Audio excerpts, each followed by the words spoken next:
eta hasieratik zuek zarete regularrenak, eta hori balioa da. Bai, behar bada askotan komentatu dugu, behin esan nizuen ez garela talde bat 10 ematen duguna, baina 4 edo 3 ere gutxitan ematen duguna, ez? Regulartasun horrek ekarri gaitu ona edo momentu hontara, eta horrela jarraitu behar dugu, ez? Betiko gauzak egin, beti bezala jolastu, eta, garrantzi gehiagirik ez eman gauden egoerari, ez?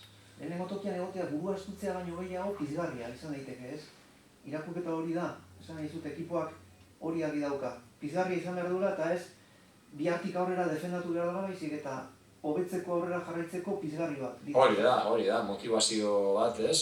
Guk ez dakagoela kriston erantzukizunik lehenengoa jarraitzeko. Pasatzen badigute ere lasai egongo gara. Baina aldi berean lehenengoa gaude eta hor nahi dugu mantendu. Eta horretarako partidu irabazten badugu, badakigu hor jarraituko dugula, ez? Baina, horrek niri ez dit logura ikentzen horrek, ez? Nik nahi dudana da taldea beti bezala egotea, ondo egotea, gauzak ondo itea, eta gero irabaziko dugu, galduko dugu, horrek ez dit, niri ez dakit, ez dit garrantzirik ematen horri. Baina, jakin behar dugu zerk ekarri gaituen ona, ez? Regulartasun horrek ekarri gaituena eta horrela jarraitu behar dugu. Psikologikoki abantaila ere izan daiteke, igandean oso partido berezia dago, Deportivo Sporting, haiek behar da zuei gehiago begira ari dira zuek haiek baino. Eta hori zelaian bentaja bat izan daiteke liberatuago jokatzeko, hau da presioa hori dakate.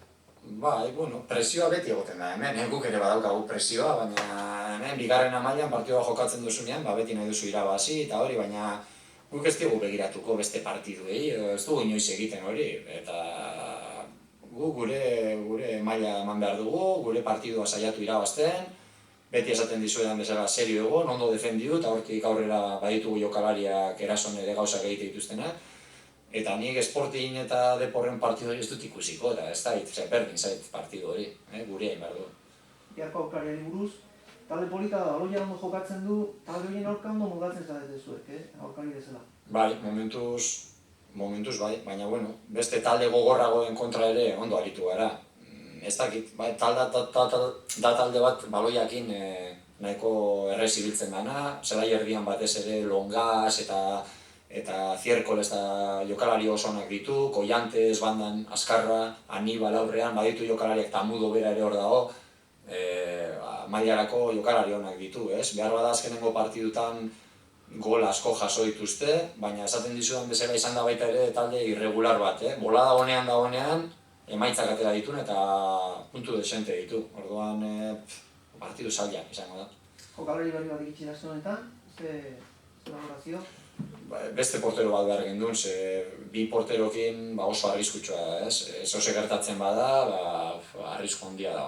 Eta filialik ez daukagunez, ekarri dugu portero bat, informe honak genituen, berataz eta hori, eta oso ondo, azkenengo 3-4 egunetan gurekin egon da, eta oso mutil humila, jatorra, eta gero portero hona emate du, ikusiko dugu.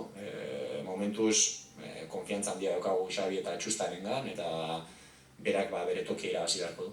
Gai amaitzeko, etorkizunari begira ere lanean, kontatuak berritzen ari zarete, aste honetan beste bat.